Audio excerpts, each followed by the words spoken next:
ডোটা ফুলে কতটা ফ্লাফি হয়ে গেছে দেখেন, সফট। এখন এই ডোটাকে আমি একটু সেট করে নিব। আমি যেহেতু পিৎজাটা স্কোয়ার শেপ বানাবো, তো আমি স্কোয়ার একটা ট্রে নিয়ে নিয়েছি। এটাকে একটু কাঁটা চামচ দিয়ে ছিদ্র করে দিচ্ছি। তারপর উপর দিয়ে আমি পিৎজা সস দিয়ে দিব। পিৎজা সসটা আমি বাসায় মেক করেছি।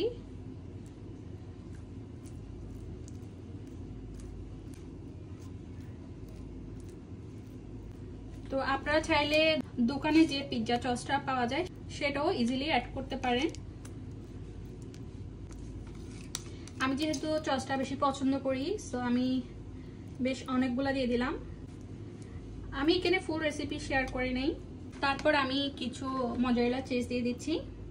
চিজটা আমার বেশি পছন্দ অনুযায়ী দিব। আমি এখানে হচ্ছে পেঁয়াজ, তারপর হচ্ছে ক্যাপসিকাম, তারপর এখানে টমেটো আর হচ্ছে কাঁচামরিচটা অপশনাল। যেহেতু আমি বাসায় বানাচ্ছি এটা নিজের জন্য, সো একটু স্পাইসি হওয়ার জন্য এটা অ্যাড করব। আমি পেঁয়াজটা দিয়ে দিচ্ছি। পেঁয়াজটা যদি কেউ পছন্দ না করেন চাইলে স্কিপ করতে পারেন, এমন না যে সবকিছু দিতে হবে। পিৎজাতে যে যার মতো করে পছন্দ অনুযায়ী সবকিছু দিবেন। এর মধ্যে আমি ওভেনটা ফ্রি হিট করতে দিয়ে দিয়েছি। তারপর টমেটোগুলো দিয়ে দিচ্ছি। তারপর এখানে চিকেনটা আমি আগে থেকে রেডি করে রেখেছিলাম, এখন এটা দিয়ে দিব। তারপর আমি কাঁচামরিচ দিয়ে দিচ্ছি। তারপর আমি আবার উপর দিয়ে মজারেলা চিজ দিয়ে দিচ্ছি।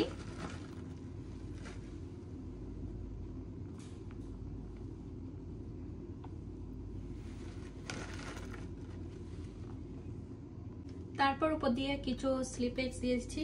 তারপর মোস্ট যেটা ইম্পর্টেন্ট পিৎজার জন্য, এটা অরিগানো। আমি অরিগানোটা দিয়ে দিচ্ছি। অরিগানোটা না দিলে দোকানের মতো পিৎজার টেস্টটা আসবে না। উপর দিয়ে আমি একটু অলিভ অয়েল ইউজ করবো। সাইড থেকে আমি একটু অলিভ অয়েল ব্রাশ করে দিয়েছি। আপনাদের ইচ্ছা মতো ভেজিটেবল ইউজ করতে পারেন, সসেস ইউজ করতে পারেন। এখন আমি পিৎজাটা দিয়ে দিচ্ছি।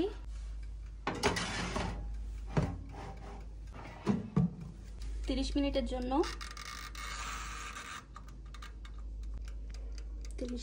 দিয়ে দিলাম।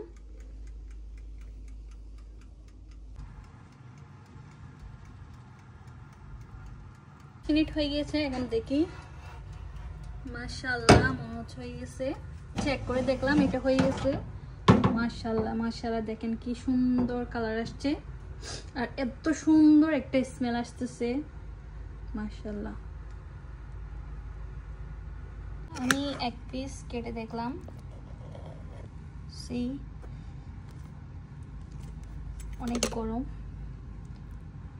আমি ব্রেডটা দেখাই, দেখুন নিচের যে ব্রেডটা, পিৎজা ব্রেডটা অনেক ভালোভাবে কুক হয়ে গেছে।